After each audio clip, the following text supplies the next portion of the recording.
This week on the Nittany Dispatch, we discuss everything from Big Ten Media Days, including what Pat Kraft said about private equity and it getting involved in college athletics, and some position changes and additions on the defense for Penn State that could impact the team this season. This week on the Nittany Dispatch.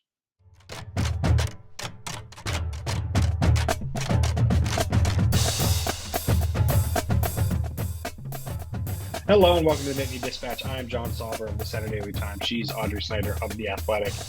We are in two very different locations because we had two very different travel plans this week.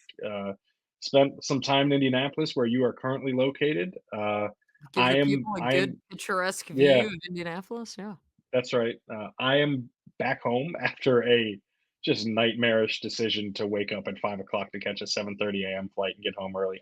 That said, like I'm glad that I'm home. Don't This is rub it one of in. those, Don't rub it yeah. in, John.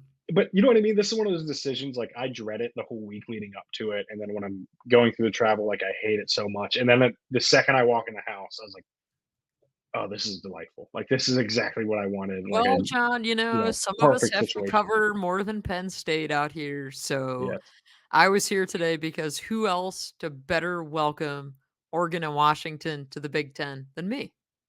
that's true. I'm sure they saw your welcoming face and knew that they They were there did. as There well. there's a I sent you a photo of Oh, I me saw. interviewing Dylan Gabriel, and I look like a person who's spent too many years covering Big Ten football. I look Yeah, pretty tired. I looked like I was for mad. those I was not, to be clear. I was having a very good time, but my face does not show that. for those that know what RBF stands for, we're Mhm. a family show. I don't want to explicitly say it, but I'm Yeah. assuming most people know. Mhm. I have a face like that. Like I always look very angry all the time. And Audrey delightfully sent me a photo yesterday of me talking to Tyler Warren, looking like that I was just ready to fight the next person that I saw. And then she was the subject of today's RBF photo of Yes. the day. So it is the entire Nittany Dispatch that looks like that all the time. But before we But get we're going too much smiling further, now. We're smiling yes, here. We're happy to that's be what I with you. mean. I'm at home. I love doing this podcast, and I'm at my house. This is pretty ideal. But before we get too much further, don't forget to rate, review, and subscribe to the podcast. If you're listening on Apple Podcasts, go ahead and give us a 5-star review or 5-star rating and a review. That always helps us out. If you're watching on YouTube, hit that subscribe button down below. Hit that thumbs up. That always helps us as well.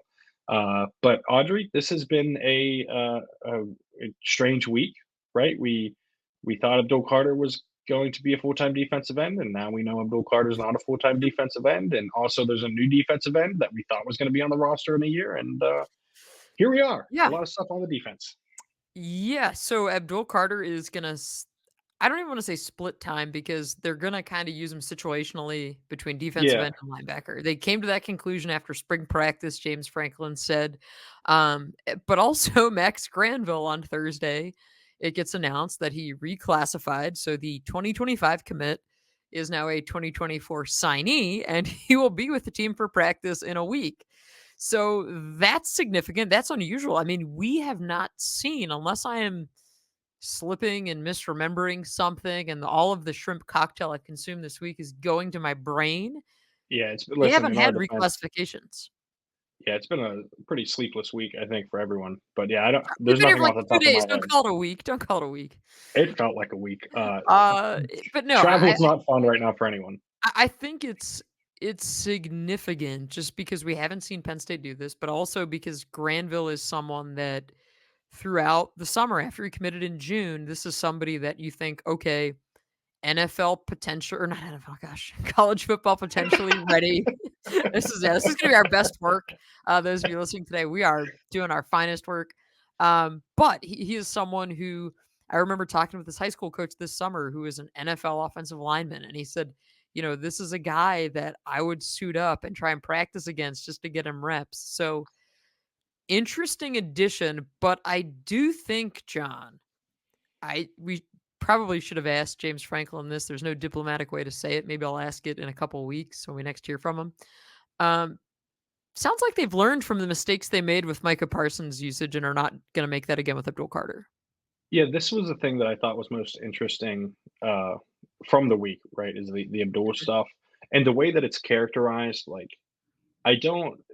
It's funny. He talked the way James talked about it. It was like, oh, it'll be week to week game plan specific for how they use him, whether he's a defensive end or linebacker. maybe I'm misreading the situation, but my guess is that he's never fully one or the other, right? It's always Mhm. this hybrid stand-up role, even when he's rushing the passer.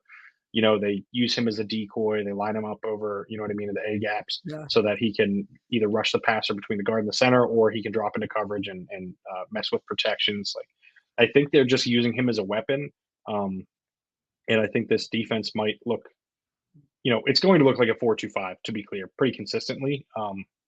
It's just a matter of where that fourth four in the defensive line is, right? Is he standing up on the Yep. edge? Is he standing up in the middle? Is he inching toward the line of scrimmage? Like, I think, again, maybe I could be misreading this. I think he's still a defensive end, and the goal is how does Abdul Carter get to the quarterback and affect plays most often. Let But I Abdul think, get to the quarterback. Let him get there often. Yep. right, like the stuff that people wanted for a while with Micah, as you Mhm. mentioned. But I also think like they're going to use him as a decoy. They're going to use him to set stuff up. And so maybe I was the only one who felt this way. I don't know if I even said on the podcast, but I don't know that I ever thought he was ever going to be a fully hand in the dirt defensive end. You know what I mean? Trying Yeah.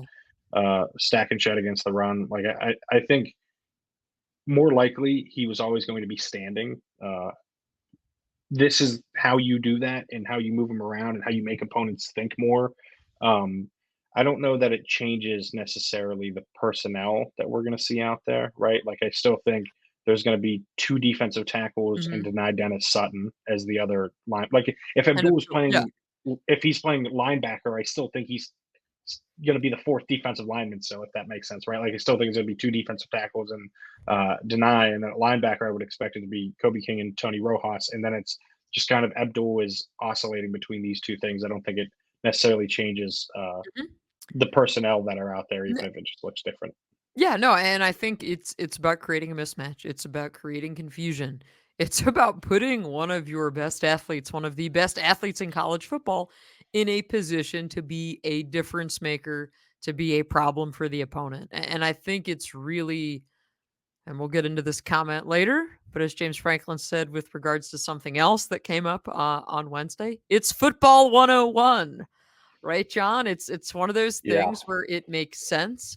And I do think, again, this is one of the best players in the country. Would have been nice to have him out here in Indianapolis with some of the other best players in the country. But that's kind of, we've seen it with Big Ten Media Days. We've seen it, especially with Penn State. There is a reluctancy to bring their best players out here. They view it as a reward for seniors. I don't know if Um, it's even a reluctance to do. I just think they're not going to do it. Like, it's just John, cut and dry. imagine telling someone that their reward is talking to me and you Yeah, that's and that's the tough. other media contingent, right? Honestly, like, That's a the tough St. break. Elmo's dinner is nice and everything, but you're really going to punish these kids by putting them in front of us? Like, that's I mean, tough. I can ask a lot of questions in 30 minutes, and as James Franklin found out, I can ask a lot of questions in 45 minutes. Yeah, I think, Mhm. much to the chagrin of some of these guys, I wouldn't shut up, which anyone who's listening to this podcast knows that that's the case. But yeah, I That's what we think, do. right, it's the point of the gig. But no, I think this doesn't, like, it's going to catch headlines. I wrote about it over at Mhm. sundaily.com. Like, believe you wrote about it too for Yep. the Athletic. Like, it's the main thing that came from this, but I also don't know that it's fundamentally changing anything. I think it's probably just a better explanation of what we should have expected. Like I said, if I didn't say it before, I don't. It feels obvious now. I guess I probably overlooked it in the past, but I didn't say it before. But this, like, now that it's out there, it's like, oh yeah, this is probably how it was always going to be. Yeah, I I know mean, they 'cause said there was a discussion after spring to make it this way, but Mhm. I question what What I guess changed? what is different Yeah. than, right, like, what's different than what the original plan was. And I think part of that, again, goes back to the being creative, being willing to come up with mismatches, but they wanted to use the spring to get Abdul comfortable at defensive end, and they did that, Right. right? And it's like, he can play linebacker, so let's get him comfortable at defensive end. And now you have the ability to move him around. And so again, smart move, makes sense. And James Franklin like kind of offered that one up off the bat, which was a little bit interesting. Just again because like you could have said it in the winter, you could have said it earlier in the summer, but it just today was or Wednesday was the day that they said it. Yeah. So yeah, nothing really changes. One little housekeeping thing. Jaylen Reed did say, which again, you and I had talked about this before, this was the expectation. He will play like that lion role. They want to get Zakee Wheatley on the field more. So again, you have depth in your secondary. I think we're going to see a lot of KJ Winston, Zakee Wheatley, and Jaylen Reed on the field together. But Reed said again, it's about versatility. And I think that's a theme, right? That's a theme with this entire team on both phases. Like you have a bunch of talented, versatile athletes. Don't be afraid to get them on the field. Don't be afraid to maximize their strengths. Yeah, and that's kind of the Tom Allen defense, right? It's getting the best Mhm. 11 out there and maximizing what you can do with those guys, even if it doesn't always look the same. Uh, yeah, I think this is going to be an elite defense. I mean, we'll get more into uh, our thoughts on the unit as a whole as we get closer to the season, but I don't think anything that was said this week changes that. I don't think it raises the ceiling even or anything like that. I think this was always going to be one of the maybe 5 to 7 best units in the Yep. country on that side of the ball. Um, I think that's still going to be the case, and I think that would have been the case whether, frankly, had Abdul been at defensive end or linebacker. Yeah, and we heard from Jaylen Reed out here in Indianapolis. We also heard from Dvon J-Thomas, which if listeners are saying, Audrey, you misspoke again, you moron. I promise this time I didn't, but I will plenty of To which times I will before say, get her. of course. But it is Devon Ellie's turn, Dvon J-Thomas. He outlined his name change and said that it was his name is now basically shortened for Jennings Thomas, which honors both of his parents. So it was a move that he wanted to make. So when we are referring to him, we're still referring to the defensive tackle. It's the same guy. Um, and it was good to hear from him because he is one of like I think the best personalities on this team, one of the most Oh yeah, open. Kind of reminds me of like the PJ Mustafer, like smiling, knows when to turn it on and be like ultra competitive, but just like very happy, jovial person, which is nice to yeah. interact with. It's Said appreciated. that made note that Tennessee Whiskey is his ideal karaoke song and challenged anyone in front of him to it. And I walked in during that, which is a yeah, shame because I could have really starred there, John. I mean, a good karaoke scene. I've never been one to shy away from one of those. So maybe we'll have a I'm dispatch questioning this. karaoke night at some point. But because I We walked won't. in and he said something about um, Tyler Warren doesn't like when he sings that Tyler Warren likes country music, but he doesn't like when he sings Tennessee Whiskey. And I was like, I have no idea what I'm walking into right now. But yeah, maybe that'll be. Do you have a go-to karaoke song, John? I Is don't there do one? karaoke. This won't surprise Come you. I'm not on, a. come Yeah, on. that's. Could you listen, be any more or listen, Audrey. less fun? Without divulging too much, I'm plenty of fun when we go out to a bar. It's just not. Debatable, debatable. It's just not karaoke related. So beat karaoke this year. We'll find it. Maybe that's part of the USC trip. Oh, that would be a good time. That'd be a good time. Yeah. It Anyway. could be a long trip. What a transition by me. I mean, Oh, break that's the a good fourth call. wall a little there. Yeah, there you Yeah. go. Let's hear it, Audrey. What's going on with the USC trip? Well, as some of you know, if you've long-time listener, if you've read my work for a while, I have a thing for logistics. I am what I am. I find travel logistics interesting. I think it's fascinating when you look at these big programs and all the equipment they have to move, all the people they have to move, how they get from place to place, and the things that concern them, the things that keep them up at night, that most of us like would not cross our minds. I'm interested by that stuff. So, one of the things I came into media days wanting to know was about how Penn State is actually going to get to USC. Audrey, they're going to get there on a plane. Yeah, I know that. Got it. However, see, that was John getting ready to chastise me. Um, Train. Listen, train is absolutely an option here. yeah, could you It imagine should train be. from where? Yeah. It's true. um, but James Franklin did say they will leave early for USC and they're going to fly out of Harrisburg, which I did a story on The Athletic last summer about the challenges with the University Park Airport and the fact that you have a runway that isn't large enough to allow for such aircraft. So, like, basically, they could take 2 planes to USC if they wanted. They could, split the team and also put the equipment on a plane, but that's pretty costly. You could also bus to Harrisburg, get the equipment and everybody on one plane. You could drive the equipment, fly the team. Well, James said they're opting to go to Harrisburg, which tells me that they're taking the equipment with them on the plane. But they're leaving early. He would not commit to a day, and He was not happy that I kept asking, like, is it, you said early. What is early? Is that Thursday? Is it Wednesday?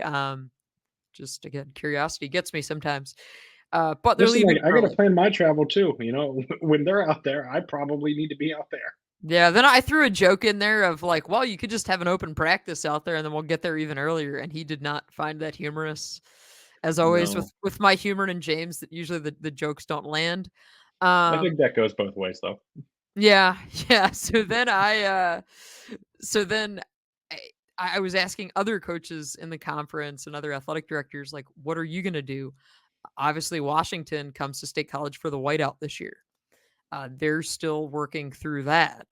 Their AD and their head coach had given me two different answers on when are you leaving. So that's kind of something I did not I'm know working this. on. Yeah, that's what I was up to today, John. You left me unattended in Indianapolis, and I You're causing strife with the Huskies already. yes, and everybody, again, I was asking them. I talked with Ethan Garbers, the quarterback at UCLA, the other day. Asked him about it, and they're probably like, "Who is this weirdo who keeps asking us about travel?" And the interest, or the thing that interests me, is the recovery piece to this. That with the time Yes, zones, some of these teams are contemplating after a game, like, do you spend another night on the West Coast or do you fly back overnight? Like there are legitimate challenges, concerns that are being raised, and one of the things you're going to see is that a lot of these schools are going to leave earlier for these away trips, which the players will say, "Hey, it's great; it gets us ready for the next level at the NFL." Other people will say, "Yeah, the people in NFL aren't going to class; it's a little bit different." right. So again, it's just a really interesting time. I caught myself a few times during this event, John, just kind of looking at all the logos and being like, this I is was gonna really say, weird. yeah, it still feels a little strange. Especially seeing the Oregon Duck and everything there. well, It's a well, I it's didn't a I didn't see the actual duck, and I was mad because I didn't oh see really? any mascots. No, the duck in the river that Yeah, they I didn't played in see the that Olympics. either. I mean, I saw the Oh photos of it, really? but I didn't see the actual duck in the river, and apparently I'm the only person who like can't find the duck in the river.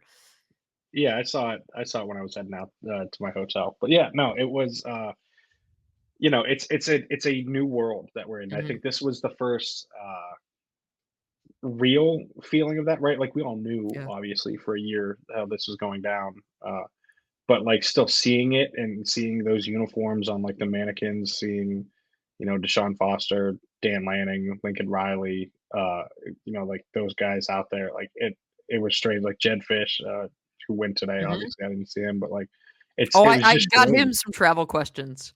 Yeah, well, that's what Yeah. you meant. Like, if they're not on the same page, maybe maybe again you're going to be causing some issues for the Huskies this year out of the whiteout. I think But they're just to he thought Jed Fish thought, and I think he maybe just like is assuming that the whiteout was going to be at night, and that was going to impact what day they left. uh, But as we which either know, way, it's and still look at that, either.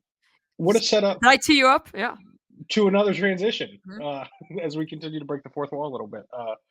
Pat Kraft spoke on Tuesday, ahead of like the day before James and the players spoke with a small group of us about a lot of things. I think it was around 30 minutes long, something Go ahead, something rub like it in, that. John. I was stuck in O'Hare with a mechanical issue and missed it. Go ahead. Floor is Yeah, yours. some of us booked our travel early and got out there in plenty of time, and even even took a nap beforehand and had some 3:30 p.m. breakfast as well, which is not always ideal. But Pat spoke for a while, answered a lot of questions, including something I think you and I have discussed before about the whiteout, in the process of that. Actually, I Mhm. don't know if we've talked about it on here before. It's No, we had admittedly, planned like for our to. listeners, like sometimes it's difficult to remember what you and I have just like talked about and what we've talked about on the podcast because the Or things what can I blend together. angrily text John about. Like, there's different Right. different Yeah. things. But the whiteout was chosen as Washington because they essentially negotiated with the broadcast networks to ensure that it wouldn't be at noon. Right. Like that's Yeah. the long and short That's of the it, gist which of it. was yeah, that is what you and I knew for a good bit. Like this was the They fight, wanted right? Like Ohio that's State. Ohio State was their first yes. choice, And but they Kraft knew it intimated was that. it was not gonna be that, and they had made it Yes. known to the networks that they wanted it to be Ohio State, but they also knew that TV's driving the boat and that that wasn't gonna be the case. So that's Yeah. why, right? So then you had your other options. They go for Washington because they felt that they could get it protected that it wouldn't be a noon kick, but we still Yeah. don't know the start time, but It we could know be it won't be noon. it could be at 3:30 or a night game, Mhm. and if it's a night game, I will be curious. I'm trying to be careful about how Well, I if it's say a this. night game, somebody better tell Jed Fish because he thinks it's at night. Well, I am curious to see if it is a night game, what network it airs on, and I will leave that there and allow everyone's imaginations to run wild. But yeah, like Okay. Kraft mentioned that was kind of the process behind this whole thing. Essentially, Fox was not giving up Ohio State. Penn State is the big noon kickoff. That's a big deal for them. Mhm. They basically just had to guarantee that Washington Penn State wouldn't also be big noon kick, and that's of course the point that they got to. My best guess, and to be clear, this is a guess, and I've seen like other outlets say this was the case, but I would tend to think this will probably be a 3:30 kick. There's no way to know until they hit the windows, like the 6 to 12 day windows that they're going to hit. But based on just like looking at the schedule and how this stuff usually pans out, that's my guess for now. But it very reasonably could be a 7 o'clock kick. So I don't want like anyone making plans over anything I say here. But it is important that if it's a 3:30 kick, like the game will end at night, right? Like you'll still get that Mhm. the spectacle of it all with the second half presumably because it'll get darker earlier that time of year. And that like we don't have to have this discussion because I think we disagree on this, but I do think this was the right decision to go with I Washington as don't, the yeah, whiteout. but Yeah, sure. yeah. I just think like it being a night game and having that is part of it, and having the helmet stripe game for Ohio State, like that's basically a I whiteout. will Like, say it's like it is a good alternative. The helmet stripe is a good alternative. The thing that and again, we'll see once the season happens. The thing that I don't like about the Washington whiteout and something I've written about too is that your big moment in the season is the week before when you play Ohio State. see, this is where we disagree. If you lose to Ohio State, I get it. It's a different scenario now. If you're 10-2, you're fine in this playoff world in this super complicated competitive Big 10. It's still going to feel like a letdown. Even if it's at noon, I think you'd be better off leaning into the whiteout, all of the craziness. And I get it. Some of the craziness is fueled by a full day of drinking. So you'd have to cram it in between 7 and 12, right? Or whatever you wake up. Um, There were like 30 jokes I was gonna make right there that I'm glad I didn't. yeah, don't. But then, you have kind of those to me, that is the moment of your season, and that's what I think you need to do. But they didn't do that. And so you've got Washington, you can spin it as welcome to the Big 10. And again, it was most important to the fans that again, majority of fans, I know not everyone's going to be happy with it, but that this game was at night or had the best chance of being at night. So I Right. get it. You want to please your fan base and that's what you're doing. So totally understand it. But if we were in Audrey's world of chaos, I would have chose differently, but I understand it. See, I don't think the Ohio State is the big moment this season. I What think the rock big are you moment is under? What rock are December you 20th. under? It's December 20th. Like Okay, John. I think we're going to lose value, and this is part of like the Mhm. the the detraction of expanding the playoff. I think we're going to lose value as a college football world in these big regular season games, right? Like I think like yeah, they'll still have Mhm. the same like this matters, but like it doesn't matter. Like Penn State can lose to Ohio State and someone else, and they'll be in the playoff, right? Like this was not the case for the last decade, and that to me, like it loses some of the luster because of that. And so I say like December 20th, meaning obviously the first round of the playoff potentially, and home game potentially at Beaver Stadium. All of the other stuff is just kind of a piece to that. Ohio Mhm. State's a big piece, of course, but like Washington's a big piece, USC's a big piece, Wisconsin's a big Wisconsin, piece, West Virginia's West a big Virginia. piece. Like, and very strangely, for the first time, all of those games carry equal weight because you just have to win 3 of the 5 of them. You know what I Yes mean? Like, and you no. can There's still easily people beat in everybody the else. fan base that they want Oh, you for to beat sure. Ohio State more than Yes. they want you to I'm, beat West yeah, Virginia, Wisconsin, right? Like they're not but I I would get what you're assume. saying. They're equal in the I don't want to say it. They're equal in the 1-0 each week mantra. All right, But enough of yeah, that. yeah, the show we're Never completely again. off the rails. Yeah. Um, Maybe I should go karaoke now. No, But but yeah, I no, think it's it's tough. I think you're right. Like fans, like they want to crush Ohio State. They want Penn State to win that game almost more than anything. But more than they want to beat Ohio State, I assume they want to make the playoff. And For like sure. that's what like so like that this is all five of those games, which to me are like the games that I guess you'd probably say they have more than like a 25% chance of losing. Even then, like I think you're right on the edge for Yeah. some of those. But like those are the games if you pointed to if Penn State lost 5 games this year somehow, it'd be like it's those five, right? Like it's like pretty cut and dry with this John, if you strength have of them schedule. losing Oh, 5 games, we're oof. I do not. I'm just saying on the absolute extreme end of the outcome. If I were to say John. they lost 5 games, you can point out that it's those five in all likelihood. Please rate, And review, subscribe before you go back and listen to that. to be fair, I'm probably picking 10-2 this year, maybe 11-1. I don't know yet. I waffle on this a lot, but I think they're all the same size piece for the goal of making the playoff. Mhm. Like you lose to Ohio State and West Virginia, it's the same as losing to Wisconsin and USC or losing to Wisconsin and Washington. So I Or don't think Illinois and Ohio State. if it was Illinois, then there are other things to worry about. But I think Hey. like this has created a world where Mhm. all losable games matter equally now. Like, They're all all but losable games are created equal. That should be our new yeah, right. tagline. Yeah. All losable games are created equal. Brought to But you I by the think Nittany Dispatch. I think that's the world we're in, and it's Mhm. cool that we get these better matchups. And I also think it makes it in some ways more fun that like, hey, these teams don't. It doesn't have to feel as tense. They can play freer because it's like the world doesn't end if they lose the game. But also like that was part of the fun of college football. Is like Yeah. if you lose this game, like your season's cooked. And so I do think people talk about losing value in the regular season. I don't think there's value lost in the regular season. I think there's value lost in the first and second losses for the SEC and the Big Ten specifically, right? Like there's like you can now once you lose the third, that's when you like start to get those feelings again.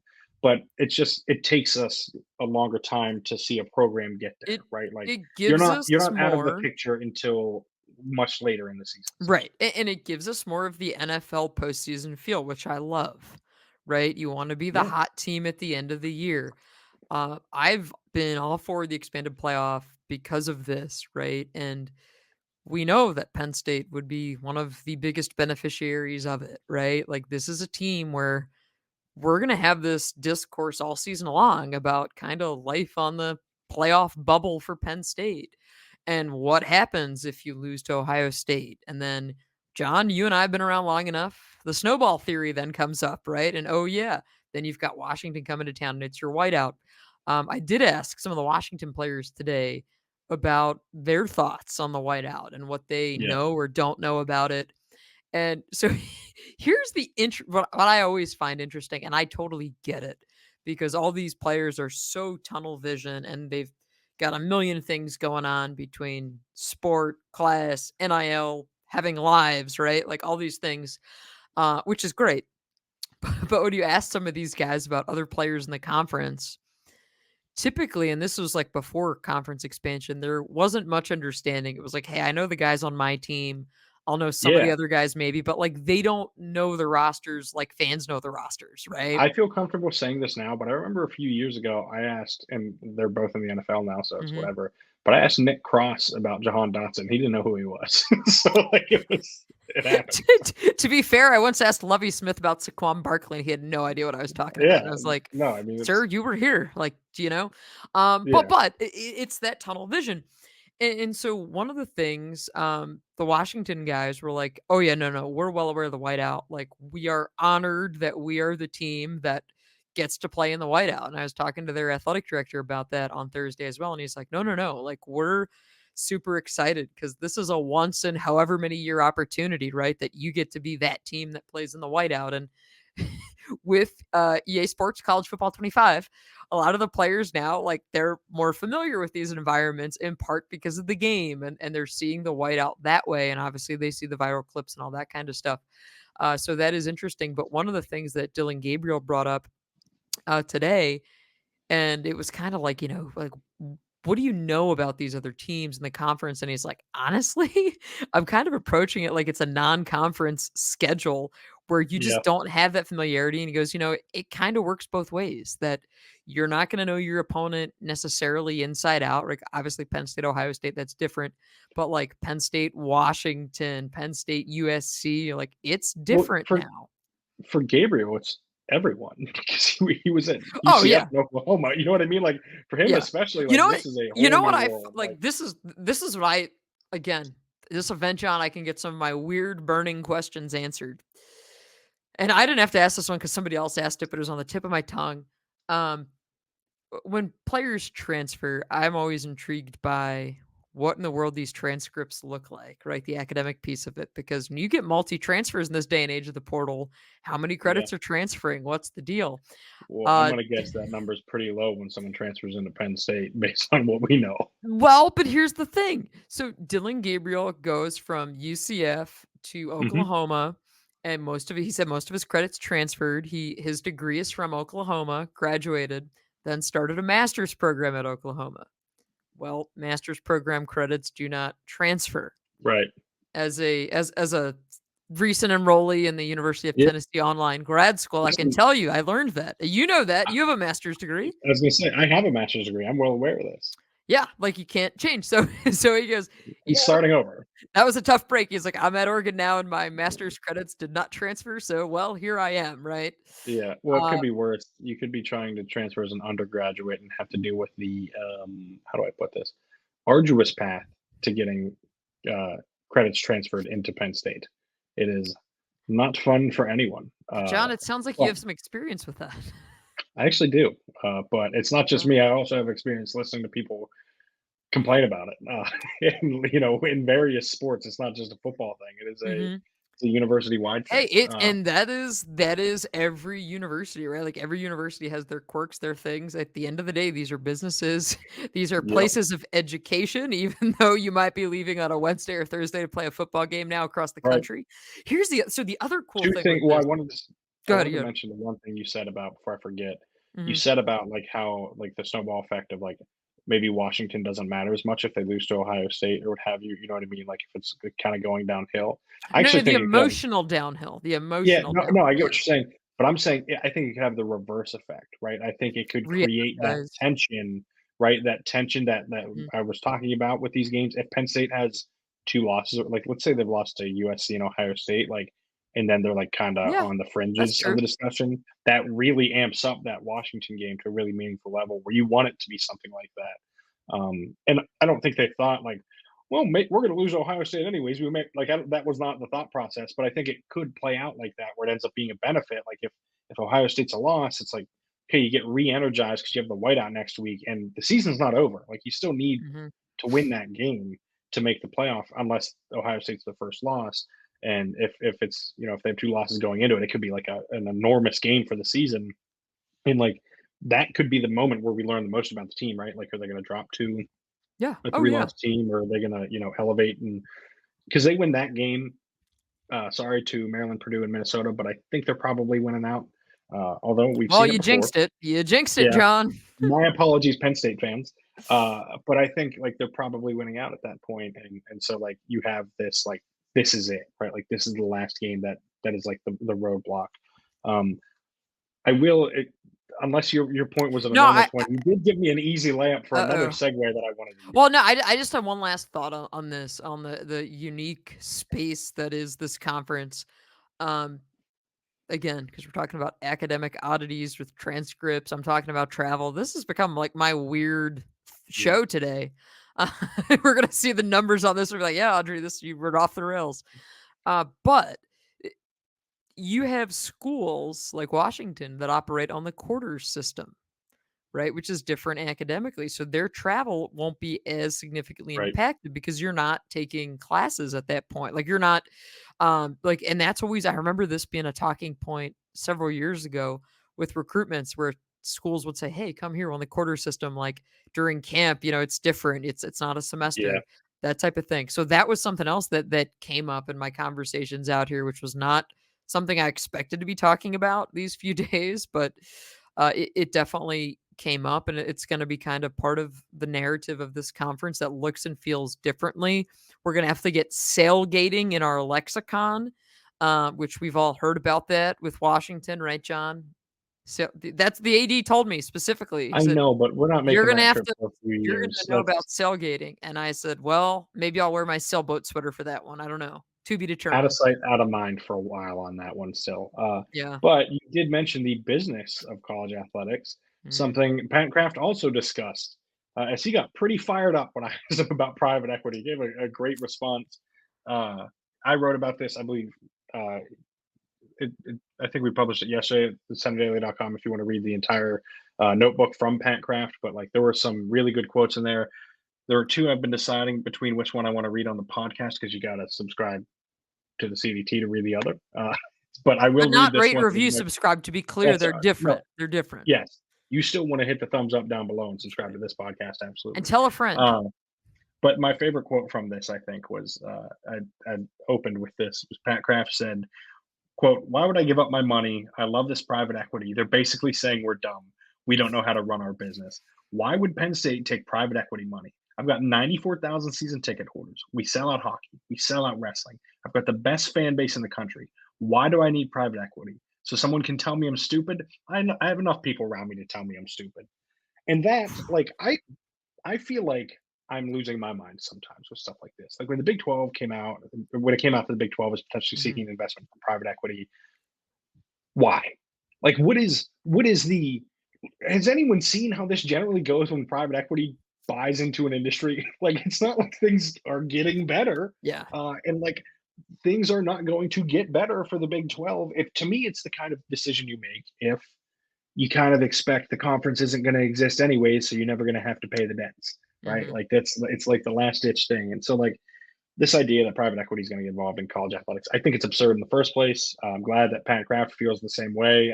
I felt like I was losing my mind for a while because no one was coming out this vociferously, right? Like everyone was like, "Oh, I can see the upsides and What was downsides." that To word me, that it's you just used, John? But that's a big word, baby. vociferously. Wow, I I have like to the big Google that words. one.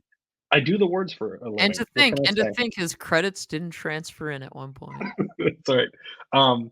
But no, like you need you need to see the bigger picture here, right? Like it's Mhm. so short term to think that private equity is going to be a good thing. Like we've seen the rumors about, and I've done no reporting on this to be clear, but like on Florida State potentially trying to get Mhm. investment money to potentially leave the ACC because of grant of rights and everything with that. Like this idea that that's going to end well for you is stupid. Like it is like it takes a massive ego to think that yeah, no, the private equity just wants to invest in us because they think we're a good investment, right? Not because they're just going to take this over eventually. Like it's ludicrous. And one of the other things Kraft mentioned was like, what are they going to come in and say that we should play USC, Michigan, and Ohio State all the time? Like, oh yeah, great idea. Like, of course, like that's what they're going to say. Like, it strips it down to the bones and then you know what I mean, sells it for more money, and that's essentially how this Yeah. would go if one of the conferences did this. And I hope, for the sake of college sports, everyone talks about. And I know I'm ranting here, and I'm very sorry. You're I know very fired everyone. up about this. Oh, you well. This is why because you want to talk about like people get upset about the portal and NIL and how it's not college football anymore. You want to very quickly make it not college football anymore. Get a private equity investment. It'll go out the window real quick, and it'll no longer be college sports whatsoever. So I just think, like, for all the complaints about stuff like that, I still think it's mostly the sport and the concept that I think a lot of people fell in love with, Mhm. and really enjoy. I think it's still mostly that, even if it's not exactly the same. Like I think it's just moving forward, progressing. That's how you dump it. That's how you dump the whole thing and make it an entirely different entity.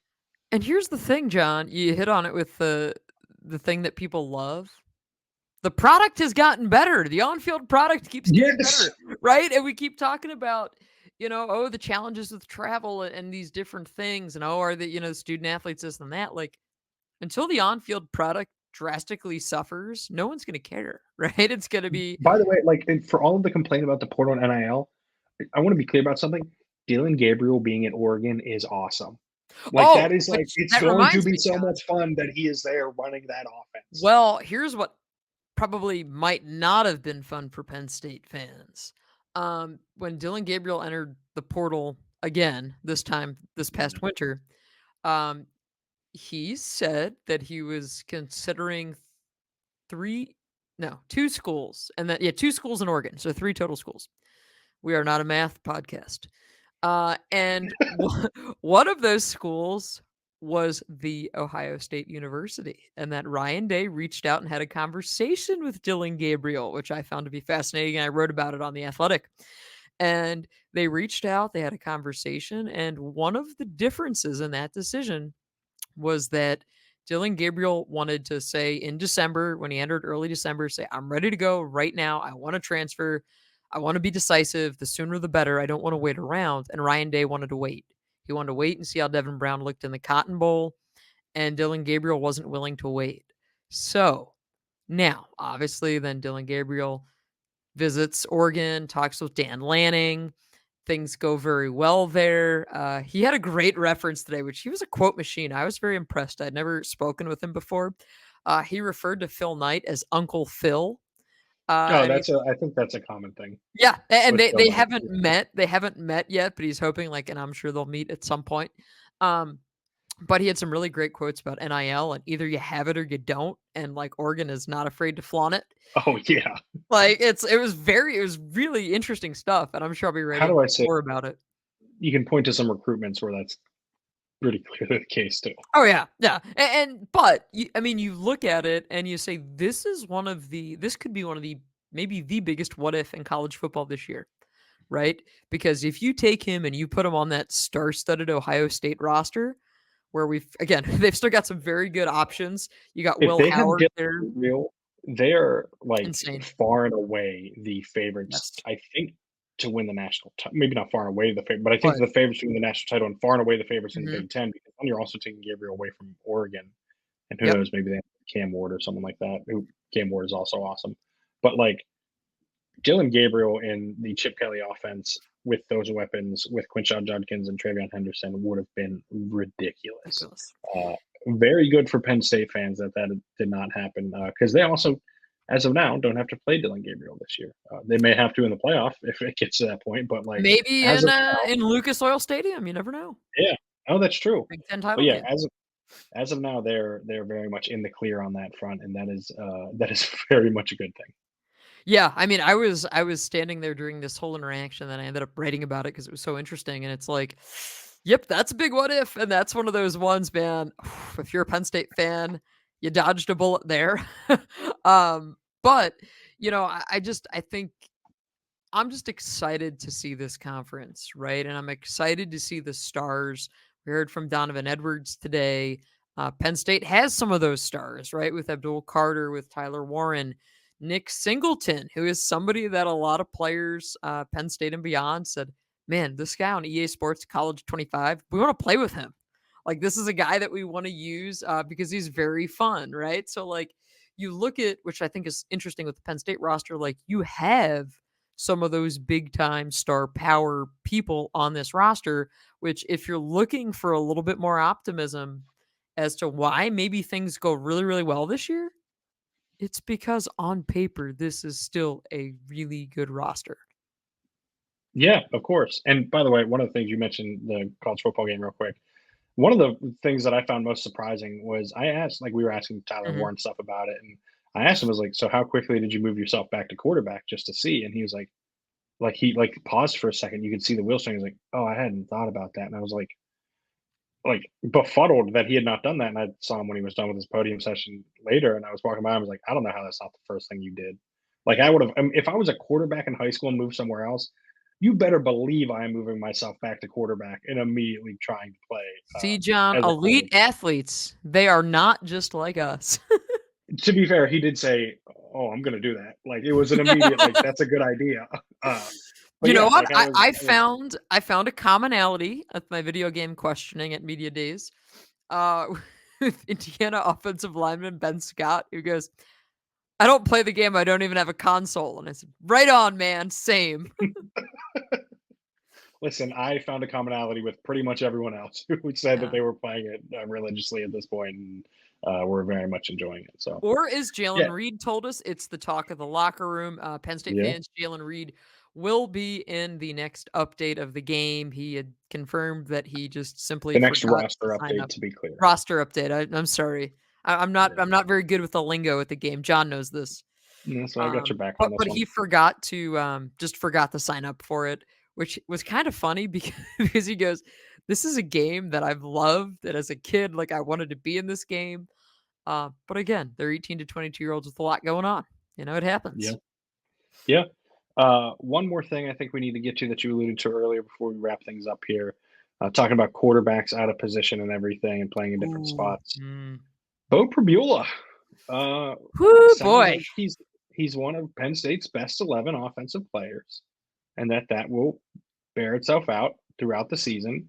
And He that will have a role. James Franklin thought that was actually pretty clear last year, and didn't think too highly of some of the I tell you what. So John, this decisions. this might have not might have been. This was my favorite comment of media days because It immediately caught my attention. maybe it's year 11. Maybe James Franklin woke up in like an extra good mood. Maybe it's because he hasn't had, multiple times a week of me asking him questions that he I was just gonna say kind of probably let because he it hasn't all out. seen us for a while. Yeah, he's had a break from us. We've had a break from each other. But the thing that he said, I just pulled the quote up in front of me with regards to Bo Prabula's usage last year. You look at the last 2 games of the year, it changed, meaning his usage changed dramatically. Explosive plays changed dramatically, and touches for guys changed. That's something that I think is football 101. But a lot of times mistakes are made there for whatever reason. That's a focus me and Andy, also known as Coach K, spent a lot of time talking about in the offseason. You know what else that is, John? That is backing the bus over your former offensive coordinator for Yeah, not I getting him was your gonna backup say quarterback. You hired the guy. Like, you what hired the guy. Like, you could have changed that. he's the head coach. Befuddling. Totally Like, befuddling.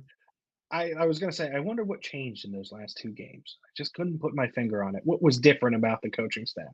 But yeah, Mike Yurcich gets fired, and then, all of a sudden Prabula is more involved, Amari Evans is more involved, they're getting Singleton more touches in space, like, all Mhm. that stuff happens, and I don't think anything James said yesterday is wrong. I agree with most of it. It's I'm just just surprised that he said it because I it was am so too, but it's also unfiltered. like you're kind of in position I to love it. impact those things. Like, Yes. and also like if you see it going wrong sooner, make the decision sooner. I mean, we Like heard all about the Bo Prabula listen, package I all guess year. yeah, better late than never or something like that. And I want to be clear, I do understand. Like he doesn't want to fire coaches in season anyways. Like he's just not. It's not something he tends to do. And so he was clearly just willing to go down with the ship on that front. And like it was like and this is, I guess, to his credit too, of him not interfering, like, and us saying like, "Oh, he's the head coach, like he can do that." We get on him about like, putting his thumb on the scale with stuff, but like, I Mhm. think this is a clear indication that he didn't, right? And that he allowed Yurcich And to he do should have something. done more. Yeah, right. Well, like if he Which didn't, even if he even if he disagreed with it, he allowed Yurcich to handle it how he wanted to handle it. which is Which also a problem. If I you're don't that know. upset with it, Yeah, I if you've pounded the table, all which he did, all going back to last winter, last see. spring, last season, about Bo I don't Prabula think the having a answer. role, you gotta step in. I don't think the answer is stepping in. I think the answer is firing him sooner. Like I think because I think if you're in his situation, you do need to let those guys coordinate and coach and like it be their Mhm. thing. But if it's that bad and you like vehemently disagree with it, like again, if you're calling it football 101, clearly there's Yeah, a massive disagreement there. I think you just have to fire him sooner, right? Like as soon as you see this becoming a real issue, maybe it's after after Ohio Ohio State. State, or maybe it's before Ohio State. If you're not seeing it enough before those games, and you say, okay, we have these 2 games against Ohio State, and Michigan. We've got to have a chance to win those games. We're not gonna unless we're incorporating uh, this part of our offense. These guys that But are our offense. but Like you this have to make that decision sooner. And I know like that's easier said than done because so much of like college football and sports in general is like status quo is just it remains right. So the reason it's status quo, like coaches just tend to stick with stuff until they're forced to make a change or they have like a real clear opportunity to make change. So I understand why it didn't happen, but I think that's if it's that much of an issue, you don't say, hey, we need to be doing this more. You make the change. you make the change, or how much do we hear about the offense? It's a collaboration of ideas. It's guys getting together. It's talking about what's working and what isn't working. You're the head coach. You're the CEO. I will You could, say, I think, John. I think, and again, to me, that's why this is such a fascinating comment because there is the side that you outlined, right, which is the side of, hey, this is James saying he let Mike do his job, and this is what Mike wanted to do, and it didn't align with what James wanted. I take the comment as, hey, you're the head coach. Step in and do something if you're that upset about it. Or are you just not that upset until after the fact, and then you're going to But say I it, do right? think That's what I find fascinating. I do think there were signs during the season that he was upset about it then. I don't know if this is a Oh, for sure. normal There were a situation lot of, like, because comments. Yes. yes, and that's Mhm. the other thing, like, how many times right after the firing did we hear about collaboration, right? Like, and, like, that idea that I think it's pretty clear that they were being collaborative, but then the person making the decisions was making their own decisions, right? Like, I think, that is my understanding of the situation, right? Like, it is I don't think this was a scenario where, uh, nobody was voicing this or, you know what I mean? Nobody was saying anything. I think So, John, sometimes the you're person saying perhaps a coordinator went rogue? I don't think rogue. I That's think too strong of a term. took control of the offense, right? Like, and I think but, like, a lot of coordinators operate like that, It's right? your Like, offense, yeah. Chip It Kelly at worked at Ohio Oklahoma State State. I know Ryan Day knows a lot about offense. I'm gonna guess that's gonna be Chip Kelly's offense, and he's gonna be making every decision there, right? Like, Yeah, oh, yeah. he's not taking that job to not run what he wants to run there. And so I think that's just the nature of the beast sometimes. It's and it may look like someone going rogue because you do spend a lot of time meeting during the week and everything, but I think it's like it could also just be the feeling of on game day, like this is my offense. I'm running my offense how I want to run my offense. And the So swinging uh, gate was the final straw. That was the end. I I don't know if the swing gate was the final straw as much as it was a final Nail often. no a final what's the word Parting I'm looking gift? I'm trying there's a phrase I want to use that I would not say on This the is why his podcast. credits didn't transfer, folks. Kind of kind of a parting gift, but more of a, signal to to everybody, Mm. if you will. Um, A wave, a I think friendly wave. a friendly wave. I think it was more of a Yeah. signal at that point. But yeah, and then of course, the firing happens the next day. What is broken the next day. But yeah, I think it was pretty clear that that was done.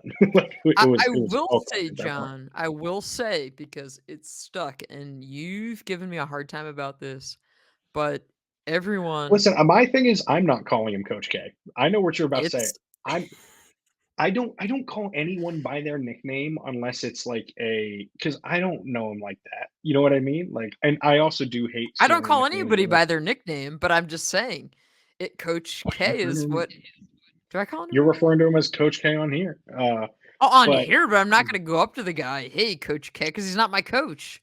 yeah, we'll see. But no, I do like there is like it's this weird thing. Like we're not calling anyone else like Dr. J, right? It's like how the Sixers broadcast always would call Doc Rivers Glenn Yeah. when he was an away coach because like there's Yeah. only one Doc in Philadelphia. It's Dr. J. It's like that dude gets that nickname. You know what I mean? Like Coach K, Mike Krzyzewski's like a legendary coach in college sports. It's just weird to already move that mantle so soon to someone else. I get it. Like Kodo Nicky's a mouthful. Like no one, It's a lot. people probably just don't want to say it. Like I understand why players call him Coach K and everything, and It's why James easier. calls him Coach K. I'll probably refer And to him again, as Andy James, as Kotelnicki we've or seen, Kotelnicki. because the guy's got a million, that might be low, a million names in his brain, and that's how we got Aller, Alar, all those other, right? Like, you don't wanna give him the opportunity, so you just Coach K. You just keep it simple, you keep it moving, you focus on the offense, and again, that is a big reason for optimism, and I think that really, to me, that kinda shined through talking with Tyler Warren out here. That was like these guys feel comfortable, they feel confident Yeah, around Coach K. And there's like this piece to it, this comfort, but also this believability. And I know I don't want to hype up the hey, it's gonna be better, right? Because Penn State fans have heard that for a long time now. But again, I think it is telling. It's interesting the way in which they talk about Andy. Um, and so I am very curious when camp opens, which gosh, John, we are less than a week next week. away. Yeah, we're Yep. less than a week away. I don't. I don't know if we are. I don't know if it's publicly. Well, I didn't give a date, but it's like happening. It's happening whether they like it or not. The season is coming, right? You can't stop it. It's coming. And then we will hear from James Franklin at some point in early August. Penn State, they'll do their on-campus media day, and we We'll be will there for have that. all of the coverage from that. And we will be back regularly, probably here on out. Will probably be every week, I would Yeah, I was imagine. gonna say this, like we said last time, this is the start of it, right? This is when Mhm. we're. I'm done. Well, I'm not done playing EA College Football 25 to be clear, but I am done with the vacation where I only did that for 4 straight days. We are back in the swing of things. You mentioned media day. I'm sure you and I will hop on to talk everything that came from that, either that day or the day after, to kind Mhm. of break it all down, and then we'll be back to the weekly schedule. Presumably a midweek pod the rest of the way, and then post game pod the rest of the way. It'll be a lot of fun. I'm very much looking forward to it. Whenever camp starts, whatever date that happens to be. Uh, Some point in a week. that's right. Some point in a week. That'll be, we'll be here to discuss all of it. We'll get into season predictions and preview stuff. And I'm very much like, this is a fun time of year, right? Like, Mhm. fans have a ton of optimism. Like, you're playing out the scenarios in your head of what's going to look like. Everybody's undefeated. Everybody's Yeah, everyone. healthy. That's right. We are like less than a month away from week 0, which includes Florida Yeah. State, Georgia Tech, which is, it's like that's a great game for week 0. We'll be in Morgantown soon, John. I know. I almost made a joke there. Again, glad I didn't. That I will tell you as soon as this podcast Okay. ends. But this is a good place to end it. Again, thank you for sticking with us the whole way through this. It was a little disheveled there as Audrey and I deal with the travels and getting back into the swing of things. But don't forget to rate, review, and subscribe to the podcast on Apple Podcasts. Like I said, hit the subscribe button down below if you're watching on YouTube. That really helps us out. We love the interactions. Feel free to tweet at us. Find Audrey at OddSnyder4 on Twitter. Find me at John Sauber. No H, is JONSAUBER. Find Audrey at The Athletic, where she has all of her coverage from Penn State. Find me at centerdaily.com, CENTRE daily.com, where you find all my stuff for the Center Daily Times, including those delightful private equity quotes from this week. Big were, fan. Big fan. Yeah, that list is there. You want to get me going again? This podcast will last another hour. But I think that's a good place to leave it. We will be back next week. It feels good to say that knowingly that we will be back next week. We will be back. But thank you for tuning in. Have a great day.